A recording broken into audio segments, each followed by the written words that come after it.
Welcome to The Explainer. Today, we're diving into what's really going on inside your head while you sleep.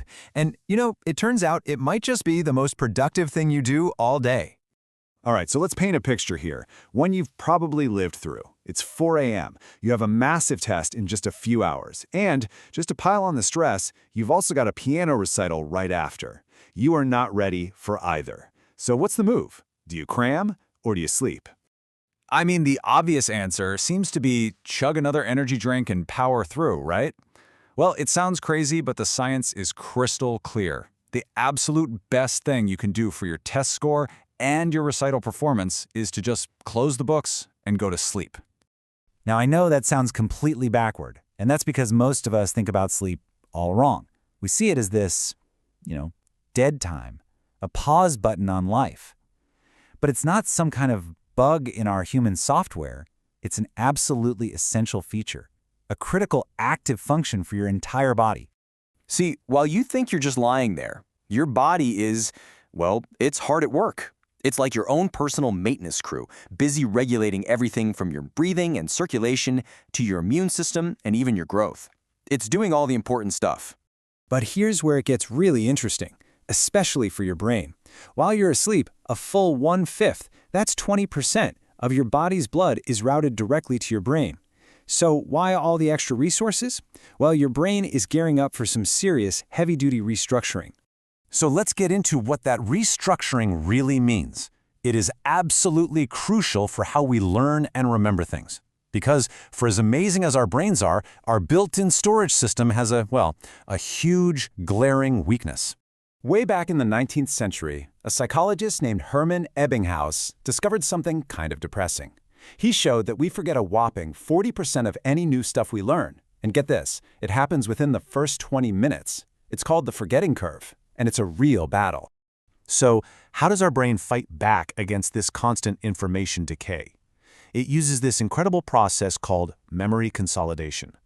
Basically, it's the brain's filing system for moving memories from a temporary, fragile folder, our short-term memory, into permanent, long-term storage. And who's in charge of this whole critical operation? The manager, the key player, the star of the show, is a part of your brain called the hippocampus. Now, to really get what the hippocampus is up to, we have to understand something pretty fundamental.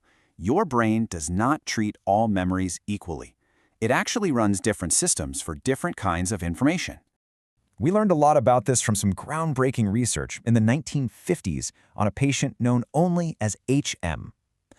Think of it this way. You have declarative memory, which is all the what questions, the facts and figures you need for that test. Then you have procedural memory, which is the how-to, the muscle memory and motor skills you need to nail that piano recital. Two different jobs, two different systems. Okay, so here's the play-by-play of how this incredible process works. First, new sensory info gets temporarily tagged in your neurons. Then, that info takes a trip to the hippocampus. The hippocampus then works its magic, strengthening the connections between those neurons, even forming brand new pathways. And finally, once it's locked in, that reinforced info gets sent back out to the main part of the brain, the cortex, for permanent long-term storage. So we've got this whole complex memory-making machine. But what's the secret ingredient? What's the one thing that makes this consolidation process really work effectively? I bet you've guessed it by now, a good night's sleep. And it turns out that different stages of sleep actually have very different jobs. Yeah, see, your brain goes through these different cycles as you sleep. And for making memory stick, there are two key phases that do all the heavy lifting. The first is slow wave sleep, or SWS. The second is the one you've probably heard of, rapid eye movement sleep, or REM.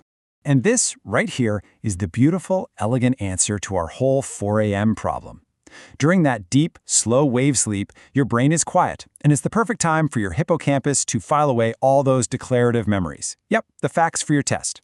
But then during REM sleep, your brain gets much more active, almost like you're awake. And this stage is perfect for practicing and locking in your procedural memories, the motor skills for that piano recital. It's an incredible division of labor. So, let's bring it all home. What's the final verdict on pulling an all-nighter? Well, it's a disaster. You're not just messing with your long-term health. No, in the short term, you are actively preventing your brain from holding on to the very things you were working so hard to learn. You are literally working against yourself. You know, all of this cutting-edge neuroscience really just proves the deep, scientific wisdom packed into that simple little phrase we've all heard a million times. When someone tells you to sleep on it, they are giving you some seriously good neurological advice. So the next time you're facing that classic choice between cramming and crashing, remember what's really at stake. When you choose to get proper sleep, you're not giving up. You're letting your brain do its most important work. You will literally wake up with a better, faster, more deeply connected brain, one that's physically rewired and ready to take on the challenges of the day.